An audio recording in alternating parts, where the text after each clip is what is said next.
For the next 30 minutes, we're going to have a presentation on promotion at Johns Hopkins.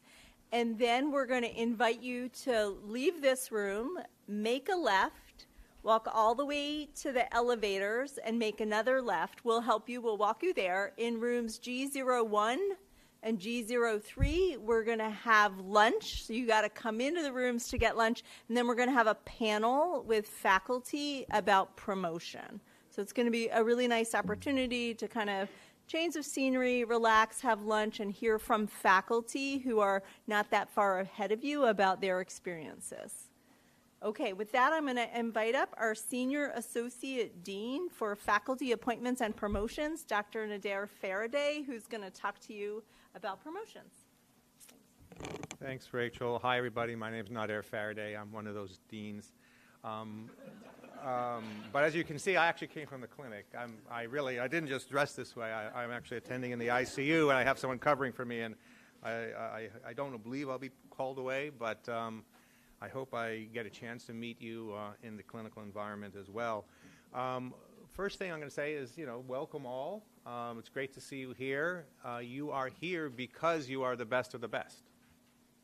And Hopkins has selected you, and you've selected us because we feel like it's a good match, and we believe, and we being Johns Hopkins, that you are going to be the leaders who change the world of medicine and biomedical research. So, and we're going to teach the next group of leaders also in the field. So that's why you're here, and you may wonder, well, why are we going to talk about promotions? I just got here, for God's sakes.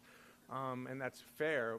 The reason really is to kind of give you the backdrop of how our system works, because it's important to understand how our system works so that you are aligning your work and your thought processes so that you are moving at a pace that's satisfying for you.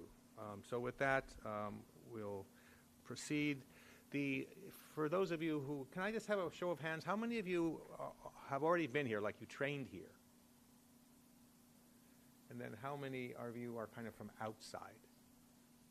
Okay, great. So kind of maybe a split, 50-50. So for those of you who are here already, you may know this. For those of you who are outside, you should know this. And that is that there is a mission here at Johns Hopkins, which really is to set the standard of excellence in medical education, in research, and in clinical care. And we really want to be an environment that fosters intellectual discovery, create and transmit innovative knowledge, improve human health, and provide medical leadership to the world. And I present those to you because our promotions processes are really aligned to get people moving and to doing these things and then promoting them for these things. We actually have some guidebooks called the Gold Book is for full-time faculty. It gives the guidance for appointments and promotions and professional activities. The Blue Book is for part-time faculty, essentially an analogous book just for the part-time. And then the Silver Book is a professional development guide, and we are coming out with the 2024 edition imminently, and I know that will be on your best seller list, no doubt, to look at. We have 2 tracks for promotion here at Johns Hopkins at the School of Medicine. We have what we call our traditional scholarship track, and on that traditional scholarship track there are 4 pathways within it, teaching, research, clinical care, and program building, and then we have a clinical excellence track. Something for people to know who are kind of in the beginning of their academic journey. Many medical schools have more than 2 tracks. They have 3, 5, 6 tracks. And they have both tenure and non-tenure tracks. We are unusual. We only have 2, and they're both tenure tracks. So we believe that, whether you make it to professor in this track or that track doesn't matter. They're equivalent. You have all the rights and privileges attached to being a professor or associate professor or assistant professor, whatever it is, whatever your rank. I mean, there are both tenure tracks, and they are available to you. And for your consideration as you're thinking about your pathway and journey forward over the years ahead. For instructor, these are kind of the criteria. Really, you just have to have finished your training and have the skills and potential for growth. And to be an assistant professor, you have to have what's called clear evidence of creative scholarship or clinical excellence. And what that translates into, to be an assistant professor, is one of these things. We kind of boil it down to what's going to be easy for someone to recognize. A bar, again, people can be way above this or just at it, but you need to have at least one peer-reviewed original research publication, or you could have a middle author publication and a set of other things. And that's where people are starting from, essentially, that you have some evidence that you have some expertise and you've disseminated that in some area, and that you have potential to become a leader moving forward. And then to move forward from assistant professor to associate professor, you have these two tracks. And so to step back just a little bit, at the assistant professor level, although we have these two tracks, faculty are undifferentiated. You don't have to be in a track. You're whatever you want to be. Essentially, you have your time as an assistant professor to decide if you want to go up for promotion in the scholarship track or you want to go up for promotion in the clinical excellence track. It's important, though, not to wait 5 or 6 or 7 years as an assistant professor to be thinking about that, right? Because the two tracks are different. And so as early as possible at the assistant professor level, you want to be thinking, oh, I think this track seems like it's right for me because it's aligned with my interests and what I'm doing here at Hopkins, and as opposed to that track. Because the tracks have different criteria, which we'll go through now. So in the scholarship track, to be promoted to associate professor, you need to be recognized outside of Johns Hopkins at the national level as a contributor in your specialty. To be a professor, you're a national leader, internationally recognized. And the basis for promotion in the scholarship track is your scholarship. And scholarship is defined as the creation and or dissemination of knowledge that's accessible for review and use by the community, okay? And so there are these multiple pathways, as I mentioned in this track. So, and this idea of what are the pillars of promotion at Hopkins are similar to other institutions. To be recognized and be promoted to associate professor or professor, you have to have external recognition, what outside of the home institution, and you have to be, what's at some level, and you have to be recognized for your excellence and contributions in some area.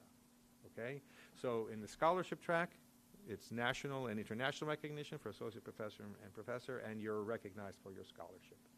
In the clinical excellence track, to be promoted to associate professor, the bar outside is regional recognition, and for professor, it's national recognition. And here, the basis for your recognition is different. The basis here is your clinical excellence, and the metrics are different. There's overlap, and we'll go through that in a moment. But to be recognized for your clinical excellence requires that you have a reputation that comes from evaluations from certain groups of people. Those groups of people include peers and leaders in the field, your learners, staff members, and if you're in an appropriate specialty in which you have longitudinal care with patients, certainly their patient input is also important. And then there are a number of other things, clinical leadership roles and program building and innovations. So those are the two tracks at a high level. As I'm trying to point out, very important, you're going to do a lot of work here at Johns Hopkins, and that work is very, very important. It's very, very important. It's going to make a big difference in the people's lives that you are working on. You are going to get promoted, though, for the recognition outside of Johns Hopkins, okay? And what is going to be, your recognition? How are you going to know that you're making a difference? What is going to be your impact? How does someone going to assess your impact outside of the institution? And really, it boils down to how many lives outside of, the Johns Hopkins area in Baltimore have you affected? What is the magnitude of that impact that you've had on those lives outside of the institution? And what is the geographical breadth? How far and wide has that impact been? Has it been at the regional level? Has it been at the national level? Or has it been international? And then really the movement from associate professor to professor is just that you've accumulated a greater number of these accomplishments with impact at a higher level. So in the scholarship track, what are the kinds of metrics that would in fact indicate that you are having an impact? Okay? Well, in the scholarship track, probably you'd imagine it's your publications, right?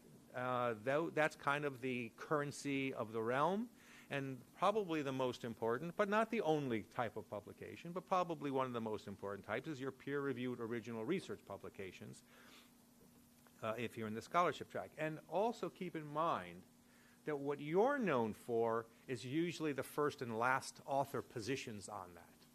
Again, nowadays you can be, there are many first authors, there could be many last authors. Those asterisks mean something. Don't forget to put them on your CV if you happen to be in the second position and you're actually a co-lead author, okay? So your peer-reviewed original research publications, again, for those who are heavily involved in research, your grants, again, when you're writing a grant, that's written, someone's peer-reviewed it, and you're going to get work from that, that's going to count. All other types of publications do count too, though, okay? Review articles count. Books chapters can count.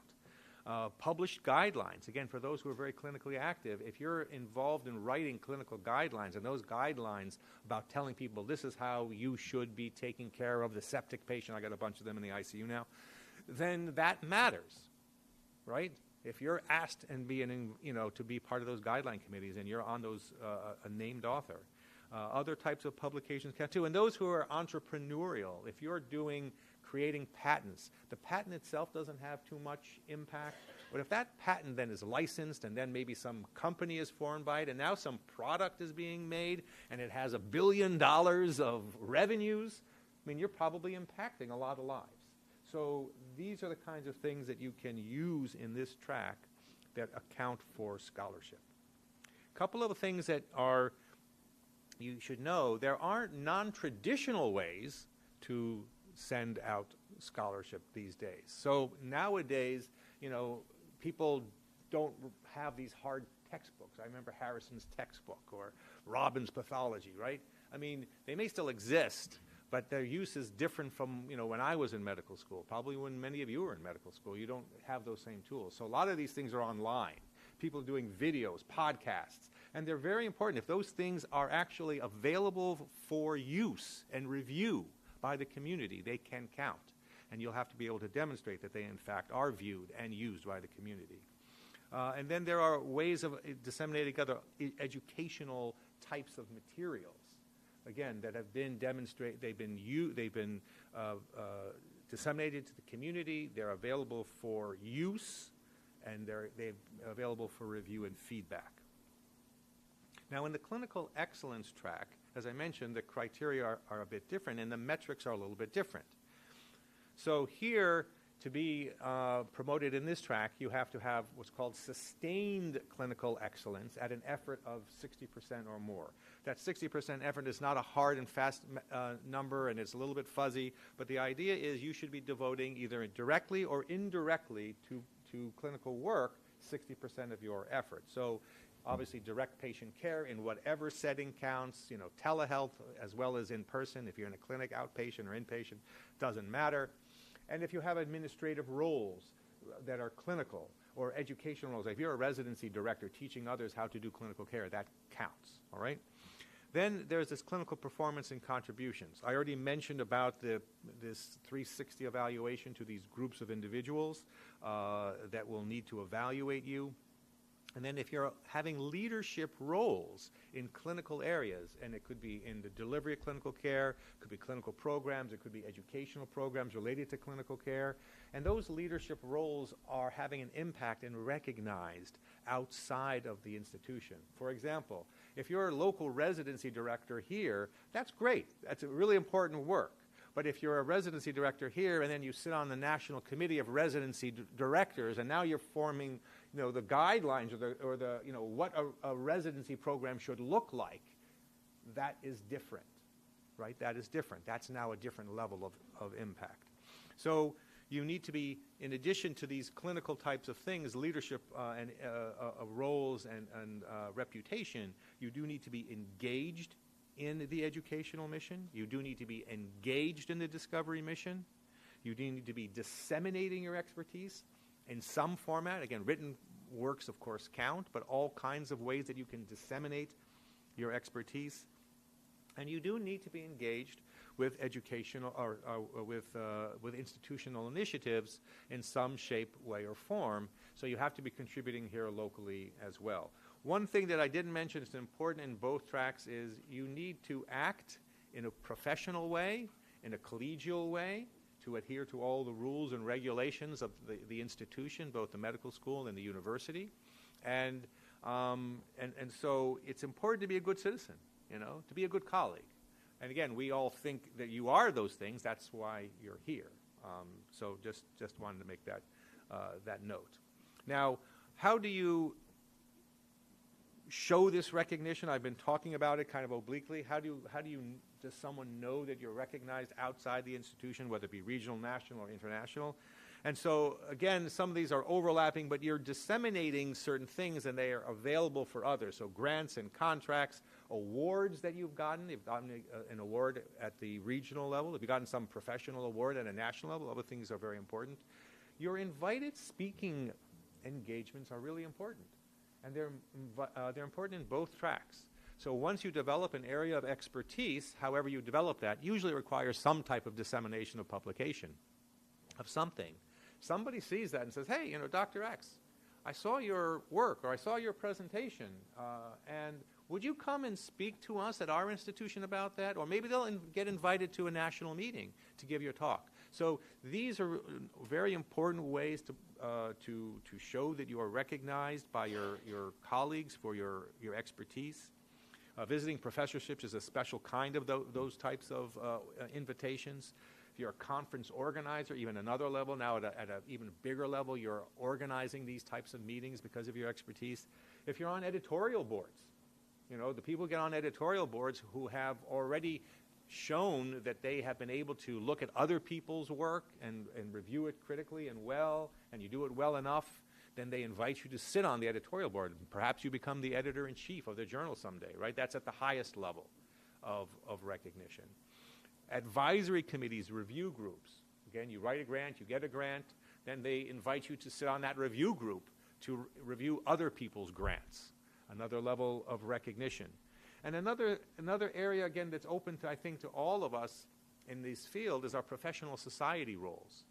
So it's important, there's different ways to get networked. Some people are really good at this stuff. It was nothing that I was ever really good at or thought about a lot, but you want to disseminate your work and you want people to recognize you. And so an opportunity is to get involved in your professional society activities, get involved beyond some committee, in an area that suits you, that's aligned with your work. That's important, people who recognize you. And then there's a lot of other, I won't go through them all. But these are all, you don't have to do, and I'm showing this list not because you have to do every single one of them, okay? But they're all options for you. And you need to think about what are the things that I can do that are right for me, given my specialty, my interests, my personality, that are going to allow me to disseminate my work and show, in fact, that I'm recognized outside of the institution. So how does the logistics work? Promotion to Hopkins. So one of the things that is important that you know up front, which is kind of subtle, it's in the background, but a really important point. And that is, we don't have an up or out system here. And that sounds great, right? It's really great. No up or out, I can be here forever. And that is true. And so long as you're contributing here, you can be here forever. The downside is that there is no time at which you must go up for promotion. So if you don't have to go up for promotion at any specific time, then when are you going to go up? And that means that part of the reason is going to be on how much you are going to advocate for yourself to say, hey, here I am. It's time to think about promoting me. Okay? So keep that in, keep that. That can be hard. Look, I mean, I understand. That's why we're here. That can be hard.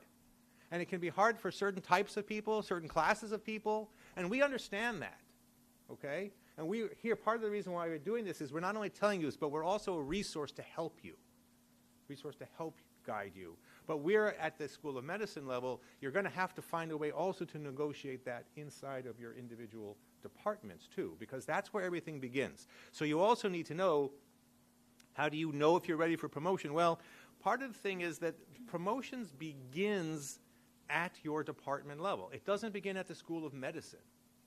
But your department is going to, in fact, your department director is going to nominate you for promotion, okay?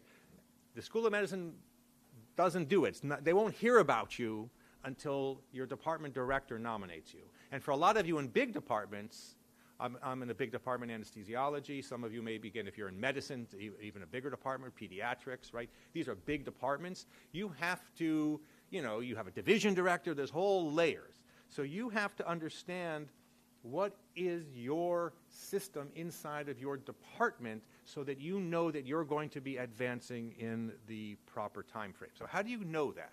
How do you know that? Well, one thing is every year you're supposed to have an annual review, okay?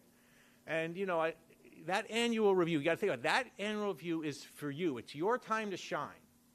It's your time to say, hey, here I am. Look at me. Look at all the stuff I'm doing. Look how great I am. And get a sense from your leaders about how great they think you are. And, are you getting what you need? It's your time to be outspoken. Yeah, everyone is their own person. I'm not telling you to go in there, pound on the desk and say, this is, what I want. In your own way, you should go out there and say, hey, because you're great, right? That's why you're here. And understand how your system works. So you should be able to get at your annual review, am I on track for promotion? Have a discussion. What track am I on? Are you and your department, leaders aligned with what track you're on? What's my timeline for promotion? You have a right to know that as a faculty member. Again, there is no timeline. You're not going to go up at 7 years. I mean, you could. You could go up at 4 years. You could go up at 10 years. You could go up at 15 years. You could go, so there is no specific timeline, so you want to be on top of it. And in addition to this annual review, which is there for you, most of the larger departments, and even some of the smaller departments, like in the basic sciences, they have groups and they have committees. It's not, although what I mean by committee is that the director of the department is the one who nominates you, but usually it's not like a single person who says, I'm going to nominate, this faculty member. As a best practice, since it's something that the School of Medicine promulgates, it's better practice to have a group of individuals inside of a department, or perhaps even across departments, some of the way they do it that way, who evaluate the faculty and then give their opinion to the director to say, we think this person should be nominated for promotion, or give feedback to the faculty member and say, I think you're doing great. These are some additional things you could do or should consider to help move your career forward. And so then once the decision at your departmental level has been made that you should be nominated for promotion, then that material, there's an application that goes to the School of Medicine from your department. And there's actually an electronic form, use the Interfolio appointment and promotion features.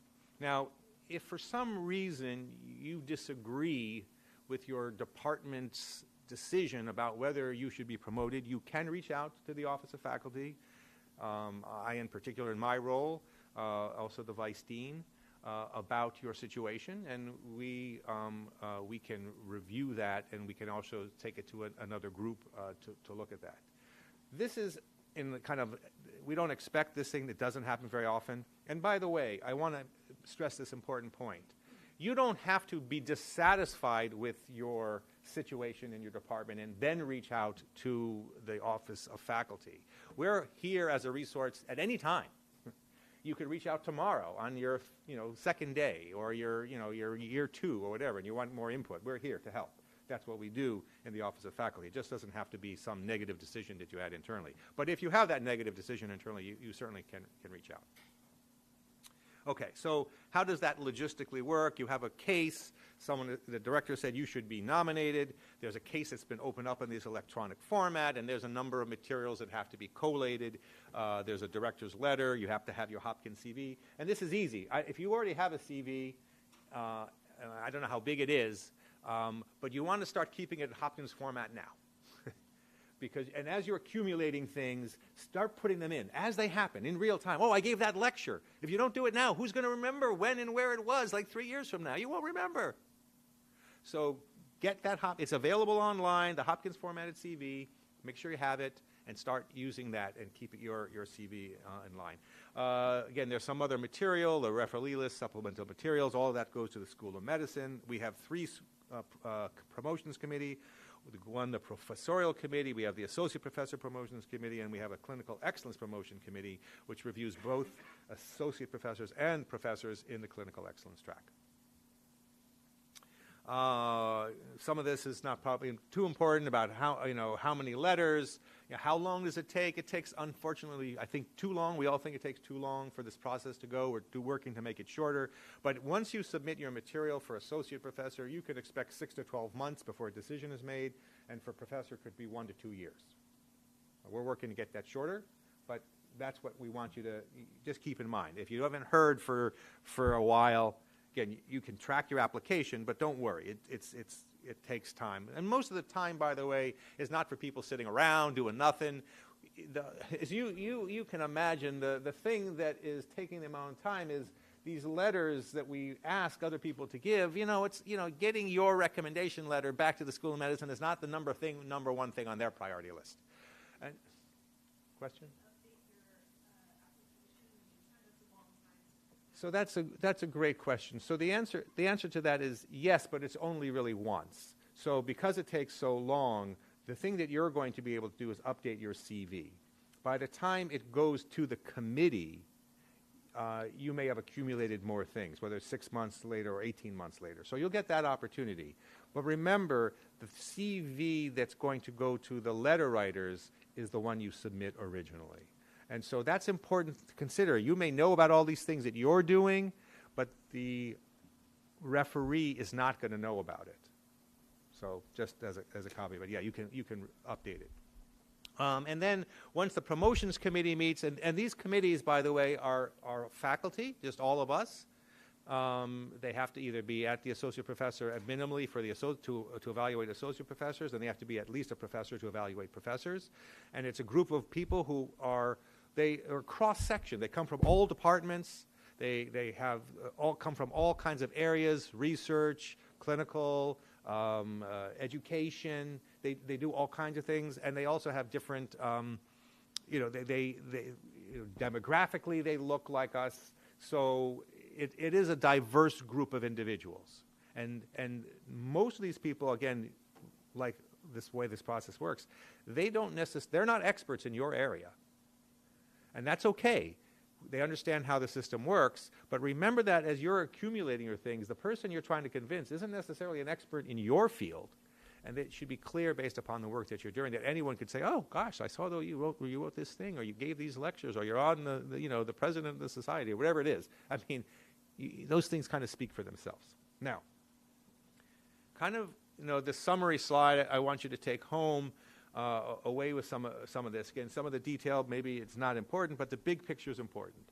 The big picture is important to plan ahead, that promotions and academic advancement is a marathon. It's not a sprint, right? You're going to be doing this for years. So, you wouldn't try to, maybe some of you are runners, but I'm not a runner. I wouldn't go try to run a marathon tomorrow. I would train quite a bit. No, I'd never make it. But, but you better train, put yourself in a position so that you are in a position over years to have accumulated these metrics. All right? So plan ahead. Know these criteria. Know what track you're on. Set yourself some goals. SMART goals: specific, measurable, achievable, relevant, time delimited. Like again, as a sports analogy, I was beginning kind of early in the football season. I'm a big Ravens fan. Apologize to anyone who's from Pittsburgh here. But every team, starting when they're doing their training, they want to win the Super Bowl. But they don't say, my goal is I'm going to win the Super Bowl. No, I'm going to get 1% better today. And that's kind of the way you have to think about this. I'm going to write that paper. My goal is to just get out that talk. And you set out these types of things so that over time you accumulate these things. And over the course of many years, again, whatever the number of years it is, 4 or 10, whatever it takes, you're now at the bar.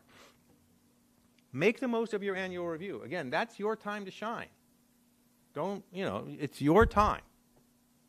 You should get out of it what you need to make sure that you understand where you stand, where you're going, what's your timeline, what you need, and how your department is going to help you. It is in all of our interest that you succeed. Your success was what defines the success of Johns Hopkins. If you don't succeed, Johns Hopkins doesn't succeed. So we want you to succeed, and your departments want you to succeed. So you need to have an area of focus. That's something also that's hard sometimes, I think, for young faculty. There's so many interesting things. There's so many things you like to do. It's hard to narrow yourself down, but you do need to narrow yourself down. I think our basic science colleagues, they understand this intrinsically. They say, look, I'm going to know about this molecule. That's my molecule, damn it. And I'm known for that one. But some of you who do more clinical work, and I'm a super subspecialist, but it's still not specialized enough. There's a lot of critical care docs who do surgical critical care, So you have to be more specific than that, even if you've done 3 fellowships, okay? So think about that and plan. And that comes into this next point, which is really important, is that this academic advancement is a team sport, right? You're not doing this alone. You're not doing it alone. You want to have advisors, mentors. You want to have sponsors, coaches. As many people as you can have on your team, the better, right? Again, just a sports analogy. You don't just go out there and do it. You need trainers and people who are going to help you, nutritionists. You need a massage therapist, whatever. You need to be able to get there to the end. And so you want to have this team, and you should assemble that team early. Assemble it early. Know who are your mentors and advisors. And then, obviously, as I've mentioned, you need to disseminate your work. You should go where your passion takes you. This is a long process. It's a lot of work, all right? And the more you can align your daily work with your passion, the better it'll be. It'll be more fun. All of us are going to spend some time outside of 9 to 5 doing work. And if you have a passion for that work, it will be more fun to do than if really it's like, oh, God, I just got to write this thing. I hate writing papers. If you hate writing papers, maybe the scholarship track isn't right for you, right? I mean, it's okay. Then maybe you want to take another track, all right? So go where your passion leads you. We want you to be successful. We are here to help. We in the Office of Faculty are all available to you whenever you need us. You can reach out. And also when it comes to the promotion time, our promotions committee's co-chairs are also open to hear from you, and if you want to get their feedback. Even before you go up for promotion, you can do that. So I'll stop there, and if you have any questions, I'd be happy to hear them.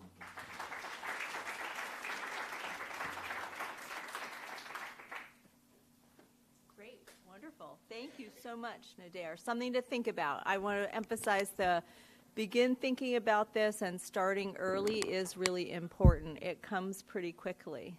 And I think we should also, can we get massage therapists for the faculty as part of the promotion team? Because I'm on for that. Okay, wonderful. So thank you so much. We're going to now invite you in 1 minute to get up, go out the doors, make a left. Our staff will be there to show you the way to lunch and to join us for a panel discussion with faculty who have recently been promoted or who are in the process right now of promotion. So thank you so much. Appreciate everything. See you in the next space.